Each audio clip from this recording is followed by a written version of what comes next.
사랑하는 여러분, 우리의 삶을 비추는 지혜와 성찰의 시간입니다. 오늘 우리는 잠시 일상의 분주함을 내려놓고 어쩌면 우리에게 가장 가까이 있으면서도 그 소중함을 잊고 살아가는 기도라는 놀라운 특권에 대해 이야기 나누고자 합니다. 본격적인 이야기에 앞서 잠시 여러분의 마음을 모아주시면 감사하겠습니다. 만일 이 이야기가 여러분의 마음에 울림을 준다면 좋아요와 구독을 통해 이 은혜를 더 많은 이들과 함께 나누어 주십시오. 여러분의 작은 손길 하나하나가 지친 영혼에게 빛을 전하는 귀한 통로가 될 수 있습니다. 이 나눔에 동참하시는 모든 분들의 삶에 하나님의 평강이 가득하기를 기도합니다. 자, 이제 시작해 보겠습니다. 여러분은 누군가를 위해 기도하는 일이 혹시 지겹거나 습관처럼 느껴진 적이 있으신가요? 매일 반복되는 기도 시간이 그저 형식적인 의무처럼 다가온 적은 없으신지요? 우리가 방금 한 이 행위, 즉 기도가 얼마나 엄청난 특권인지 혹시 잊고 지내지는 않으셨습니까? 잠시 멈추어 생각해 봅시다. 제가 지금 이 말을 하는 순간 저는 허공에 대고 외치는 것이 아니었습니다. 온 우주를 창조하시고 모든 것을 지으신 하나님께서 바로 그분께서 제 목소리에 귀를 기울이고 계셨다는 사실을 말입니다. 제가 그분의 온전한 주목을 받고 있었다는 것 상상이 되시나요? 만약 제가 오늘 여러분에게 이렇게 말한다고 상상해 보십시오. 여러분, 제가 이번 주에 대통령과 직접 통화했습니다. 혹은 세계적으로 유명한 대기업 회장님과 독대하여 이야기를 나누었습니다. 라고 말입니다. 아마 대부분은 말도 안 돼. 어떻게 그런 분과 연락이 닿았죠? 라며 놀라움을 금치 못할 것입니다. 그런데 우리는 지금 그보다 비교할 수 없이 위대하신 분, 바로 온 우주의 하나님에 대해 이야기하고 있습니다. 이 사실이 여러분의 마음을 경이로움으로 가득 채우지 않습니까? 내가 방금 전능하신 창조주 하나님께 직접 말을 건넸다는 사실이 이 작은 지구를 굽어보시는 그분께서 우리에게 몸을 숙여 귀 기울이셨다는 성경의 말씀이 여러분의 영혼을 뒤흔들지 않으시나요? 어쩌면 오랜 시간 신앙생활을 해온 우리에게 기도는 너무나 익숙해져 버린 나머지 더 이상 그 엄청난 가치를 느끼지 못하는 일상이 되어버렸을지도 모릅니다. 그저 우리가 해야 하는 어떤 행위 중 하나로 말입니다. 하지만 기도는 여전히 여러분에게 영광스러운 특권입니까? 만약 기도가 없는 삶을 상상해 본 적 있으신가요? 오랫동안 신앙을 가져온 분들은 이런 생각을 잘하지 않을 수도 있습니다. 하지만 잠시 눈을 감고 상상해 보십시오. 지금 이 순간부터 우리가 더 이상 하나님께 기도할 수 없게 된다면 어떻게 될까요? 하나님께 나아갈 수 있는 모든 길이 막혀버린다면 우리의 삶은 어떤 모습일까요? 그때 우리는 무엇을 할 수 있을까요? 힘든 문제에 부딪힌 형제자매가 간절한 기도 제목을 내놓았을 때 우리는 그저 안타까운 눈으로 바라보며 행운을 빌어요 라고 말하거나 그저 손가락을 꼬며 초조하게 지켜보는 것 말고는 할 수 있는 게 없을 것입니다. 이것을 한번 비교해 보십시오. 저는 당신의 어머니를 창조하신 하나님께 말씀드리겠습니다. 저는 이 땅을 만드신 하나님께 이야기할 것입니다. 그리고 그분은 제 말을 들으실 것입니다. 저는 그분께 당신을 위해 일해달라고 간구할 것이고 그분은 우리의 기도를 분명히 들으십니다. 라고 말하는 것과 말입니다. 저는 하나님께서 제 기도를 들으신다는 절대적인 확신을 가지고 있습니다. 이는 마치 밤과 낮처럼 극명한 차이입니다. 우리는 기도할 수 있다는 것, 전능하신 하나님의 귀에 우리의 목소리가 닿을 수 있다는 것이 얼마나 경이로운 일인지 잊어버렸습니다. 마지막으로 하나님께 이야기하고 있다는 사실에 온 마음이 벅차오르며 놀라워했던 적이 언제였습니까? 하나님께서 내 말에 귀 기울이고 계신다는 생각에 온몸에 전율을 느꼈던 적이 언제였습니까? 아니면 그 모든 경이로움을 잃어버리셨나요? 많은 사람들이 자신의 신앙, 즉 기독교인으로서의 삶을 생각할 때 온갖 종류의 제약들을 먼저 떠올립니다. 이제 나는 크리스천이니까 술에 취하면 안 돼. 마약을 해서도 안 되고, 음란물을 봐서도 안 돼. 너무 물질적인 것에 집착해서도 안 되고, 남을 험담해서도 안 되지. 말을 조심해야 하고, 욕설도 하면 안 돼.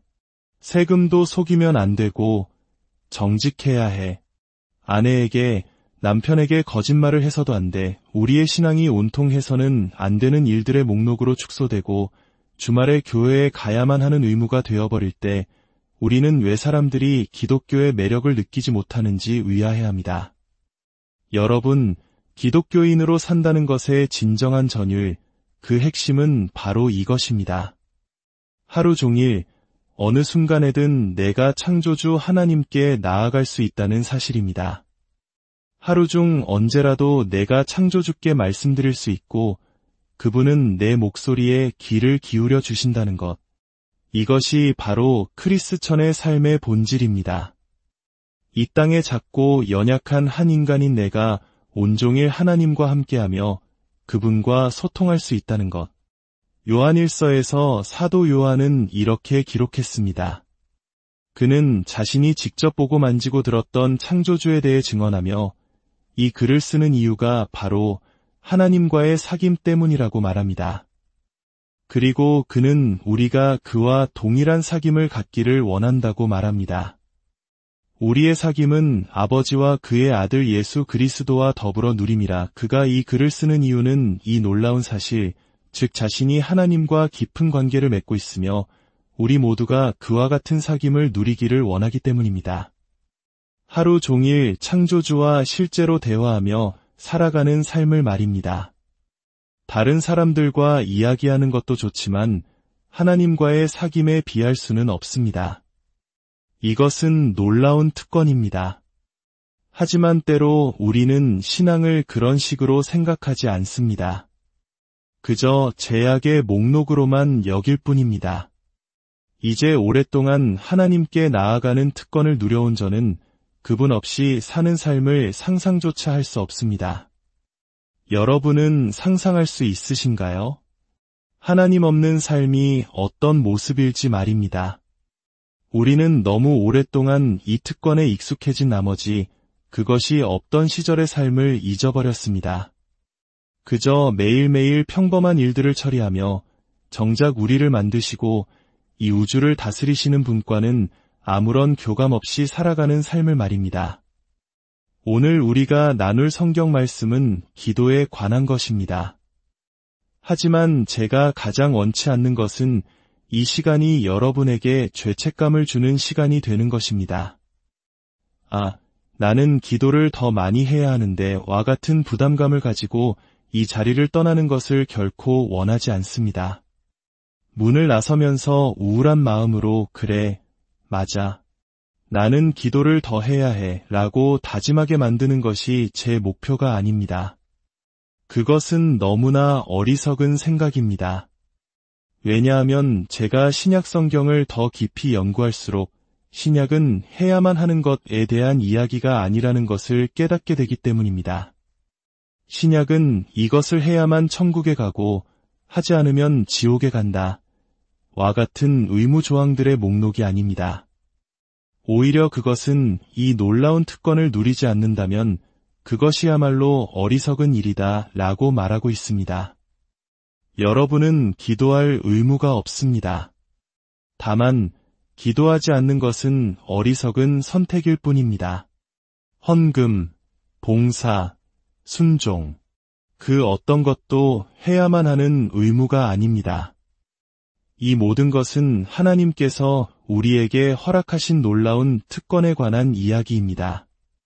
성경은 우리에게 하나님의 귀가 열려 있음을 가르칩니다.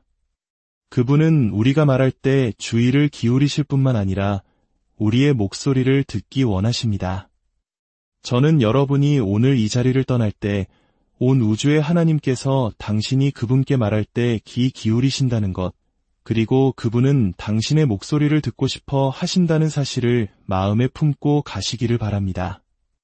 만약 이 사실을 듣고도 그래, 알겠어. 하지만 나는 TV를 보는 게 더 좋아라고 생각한다면 그렇게 하십시오. 오늘 메시지의 핵심은 이것입니다. 기도하고 싶지 않다면 하지 않아도 좋습니다. 하지만 저에게 있어 그것이 바로 크리스천의 삶입니다. 하루 종일 하나님과 사귀고 그분과 대화하고 함께 시간을 보내는 것. 그것은 다른 어떤 사람과 어울리는 것보다 훨씬 더 놀라운 일입니다. 그것은 제 신앙의 모든 것이며 수많은 제약에 얽매인 삶이 아니라 하나님과의 살아있는 관계 그 자체입니다. 우리가 그분께 무언가를 드릴 때 그것은 우리의 특권입니다. 드릴 때마다 우리는 더 많은 것을 돌려받습니다. 그분을 섬길 때마다 우리는 성취감과 기쁨을 얻고 이 땅에서 의미 있는 일을 하고 있음을 깨닫게 됩니다. 섬기고 싶지 않다면 섬기지 않아도 됩니다. 드리고 싶지 않다면 드리지 않아도 됩니다. 기도하고 싶지 않다면 기도하지 않아도 좋습니다. 가서 TV를 보십시오. 즐거운 시간을 보내십시오. 교회에 가야만 하는 것도 아닙니다. 이것은 해야만 하는 것에 대한 이야기가 아닙니다. 이것은 하나님이 누구이신지, 그분이 우리를 얼마나 사랑하시는지, 우리에게 얼마나 열광하시는지를 깨달은 자들에 대한 이야기입니다. 우리는 그것이 의무가 아니라 위대한 하나님을 섬기고 그분께 영광을 돌릴 수 있는 삶의 특권임을 압니다. 우리가 섬기기 원하는 유일한 분, 우리가 함께하고 대화하기를 원하는 유일한 분. 하지만 우리는 기도해야 할 의무는 없습니다. 누가복음 18장 1절에서 예수님은 이렇게 말씀하십니다. 예수께서 그들에게 항상 기도하고 낙심하지 말아야 할 것을 비유로 말씀하여 다시 한번 읽어보겠습니다. 예수께서 그들에게 항상 기도하고 낙심하지 말아야 할 것을 비유로 말씀하여 예수님께서는 이제 하나의 간단한 이야기를 들려주실 것입니다. 이야기의 전체 요점은 우리가 항상 기도하고 포기하지 말아야 한다는 것입니다. 자, 잠시 여러분의 삶을 돌아보십시오. 지금껏 포기해버린 것은 무엇입니까? 제가 잠시 시간을 드리겠습니다. 무엇을 위해 기도하기를 멈추었습니까? 그리고 그것을 그냥 포기해버렸습니까? 제 삶을 돌아보았을 때 저 역시 기도하기를 멈춰버린 것들이 있었습니다. 왜 그랬는지 정확히 기억나지도 않습니다. 아마 제가 생각했던 것보다 응답이 빨리 오지 않아서 그냥 다른 일로 넘어갔던 것 같습니다. 하지만 그것들은 제 삶에 매우 중요한 문제들이었습니다. 예수님은 말씀하십니다. 너희가 왜 계속 기도해야 하고 포기하지 말아야 하는지 내가 비유를 하나 들려주겠다. 그리고 그 이야기는 2절부터 시작됩니다. 어떤 도시에 하나님을 두려워하지 않고 사람을 무시하는 한 재판장이 있는데 그 도시에 한 과부가 있어 자주 그에게 가서 내 원수에 대한 나의 원한을 풀어주소서 하되 그가 얼마 동안 듣지 아니하다가 후에 속으로 생각하되 내가 하나님을 두려워하지 않고 사람을 무시하나 이 과부가 나를 번거롭게 하니 내가 그 원한을 풀어주리라 그렇지 않으면 늘 와서 나를 괴롭게 하리라 하였느니라 주께서 또 이르시되 불의한 재판장이 말한 것을 들으라 하물며 하나님께서 그 밤낮 부르짖는 택하신 자들의 원한을 풀어주지 아니하시겠느냐 그들에게 오래 참으시겠느냐 내가 너희에게 이르노니 속히 그 원한을 풀어주시리라 그러나 인자가 올 때에 세상에서 믿음을 보겠느냐 하시니라. 아주 간단한 이야기입니다. 예수님은 말씀하십니다. 한 마을에 아주 못된 재판관이 있었습니다. 그는 사람들을 좋아하지도 그들의 필요에 관심을 갖지도 않았습니다. 하나님이 어떻게 생각하시는지에 대해서도 전혀 신경 쓰지 않았습니다. 바로 그 마을에 억울한 일을 당하고 박해받는 한 과부가 살고 있었습니다. 그 시대에 남편 없는 여성은 스스로를 지키기 어려웠기에 이런 일은 흔했습니다. 이 과부는 끊임없이 재판관을 찾아가 간청했습니다. 제발 저의 억울함을 풀어주십시오. 정의를 행해 주십시오. 그녀는 어떤 특혜를 바란 것이 아니었습니다. 그저 공정한 판결을 내려달라고, 자신을 괴롭히는 사람으로부터 지켜달라고 호소했습니다. 하지만 재판관은 그녀를 귀찮아하며 거절했습니다. 자신에게 아무런 이득이 없었기 때문입니다. 그러나 과부는 포기하지 않았습니다. 계속해서 반복해서 찾아갔습니다. 마침내 재판관은 이렇게 생각합니다. 내가 하나님도 두려워하지 않고 사람도 무시하지만 이 여자가 나를 너무 귀찮게 하니 차라리 소원을 들어주어 보내버리는 게 낫겠다. 예수님께서 말씀하시는 이야기의 교훈은 이것입니다. 보아라, 사악하고 불의한 재판관조차도 누군가 끈질기게 매달리면 결국에는 들어준다. 하물며 위로우시고 선하시며 사랑이 넘치시는 재판장, 바로 당신을 위해 자신의 아들을 보내 죽게 하신 하나님 아버지께서 어찌하시겠느냐? 그의 아들이 당신의 모든 죄값을 치르셨고 그분은 당신에게 열광하고 계신다. 그런 당신이 밤낮으로 그분께 부르짖는데 그분께서 당신을 외면하실 것이라 생각하느냐? 그것이 말이 된다고 생각하느냐? 그분께서 당신의 기도를 듣지 않으실 이유가 없습니다. 세상에서 가장 악한 인간 재판관도 결국에는 들어주는데 하물며 하나님께서 어찌 안 들어주시겠는가? 이것은 몇 장 앞선 누가복음 11장에서 예수님께서 하신 말씀과 매우 유사합니다. 거기서 예수님은 하나님을 이 땅의 아버지에 비유하셨습니다. 너희 중에 아버지 된 자로서 누가 아들이 떡을 달라 하는데 돌을 주며 생선을 달라 하는데 생선 대신에 뱀을 주겠느냐? 물론 아닐 것입니다. 그리고 이렇게 말씀하십니다.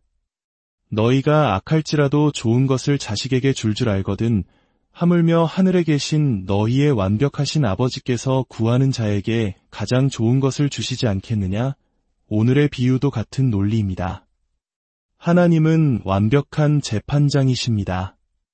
사악하고 썩어빠진 재판관조차 귀찮아서라도 소원을 들어주는데 하물며 당신을 너무나 사랑하시는 하나님께서 당신을 위해 무엇을 해주시겠습니까?